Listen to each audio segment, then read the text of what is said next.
What's up everyone, this is Kay. Ayaka has been one of the best characters for me in Genshin Impact. Took me a while to get her and to level her up, but she's my main Cryo DPS unit now and she's awesome to use. I'll break down my Cryo Ayaka build. Obviously numbers will be different depending on artifacts, but she's a solid damage dealer. Starting with her stats, for attack numbers you want to aim between 1900 and 2100. Obviously the more the better, but you want to balance between attack and crit stats. For crit rate, she has 65%, which is quite solid for me, and crit damage is almost 210, so she's quite consistent. ER is on the lower side, but I had to balance her attack and crit stats first. Finally, I do have a Cryo Goblet, which is necessary for a Cryo DPS, obviously. I am using the black sword from the battle pass since I don't own any 5-star swords. You lucky bastards who got her katana, I'm freaking jealous.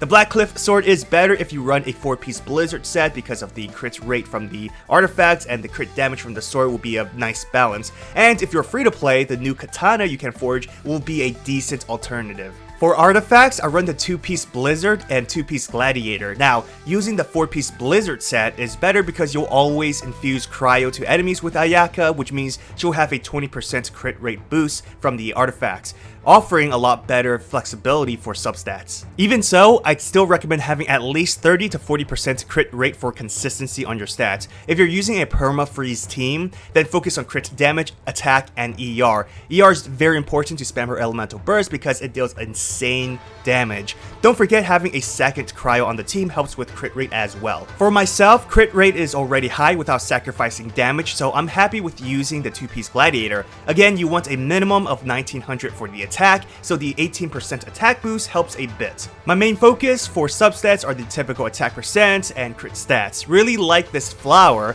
hates the defense though, but can't complain, right? Feather could be better, wish I had a crit damage to push the stat to over 220% maybe, but the crit rate is good. As for most DPS, attack percentage for Sans, again I hate the damn defense, but crit damage is pretty good. Cryo Goblet, this is from my Ganyu, so I kind of feel bad for taking this away from her.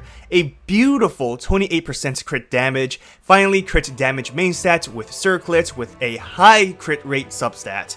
Overall, artifacts are average in my opinion. I've seen ones that are 10 times better than mine, but what I have is duplicatable aside from the lucky goblet. My Ayaka is at C0 constellation because I'm a fish in this game. Talents are 887, I need to improve her burst, but generally, damage is good enough for battle. Obviously, she'll deal more damage once I level these up, but resources are freaking low. In terms of damage, I like to showcase without food or character assisted buffs. This way you have a more accurate number for damages, because I can guarantee you players who brag about them hitting over 50k with one E-skill attack are using buffs or reactions. My Ayaka's E-skill deals around 1800, but keep in mind she does have a cryo boost when using her passive and infusing cryo on enemies with her sprint. Without the passive, it is a bit lower. Her burst deals roughly 8k per tick. Again, I still need to level up this more so the damage will increase. For her normals, when her 2 passive buffs are applied, she deals around 5k per hit, and on charge roughly 58% per hit,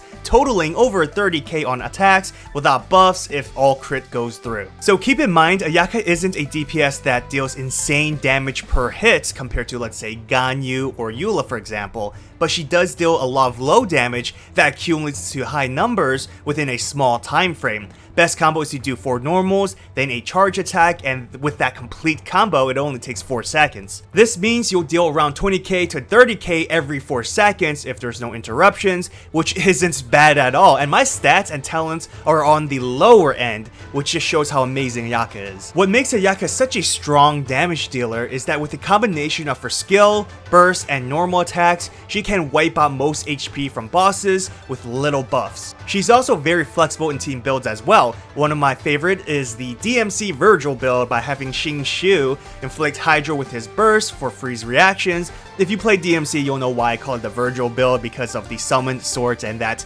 Ayaka fights like Virgil. Another favorite team of mine is with Kazuha and Bennett. This is to inflict consistent melt because Kazuha will always create a fire cyclone with his burst when using Bennett's burst first. This will allow Ayaka to trigger a melt reaction consistently, and both Kazuha and Bennett offer strong damage buffs for her. Well, there you have it, folks, a quick 5-minute guide on Ayaka. If you like what you see, please hit that thumbs up and subscribe to my channel for future Genshin Impact videos, and have a wonderful day. Good luck on your summons for the Raiden Shogun and Kimiko.